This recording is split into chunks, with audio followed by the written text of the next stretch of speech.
এক গ্রামে থাকতো দুটি ভাইয়ের মতো বন্ধু। তারা প্রতিদিন এসে গল্প করত। কে রাহুল, চল ঘুরে আসি। আমার ভালো লাগছে না, তুই যা।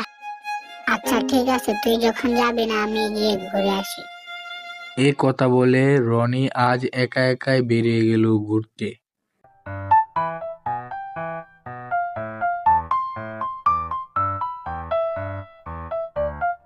তারপর সে পুকুরের পাশ দিয়ে যেতে শুরু করলো।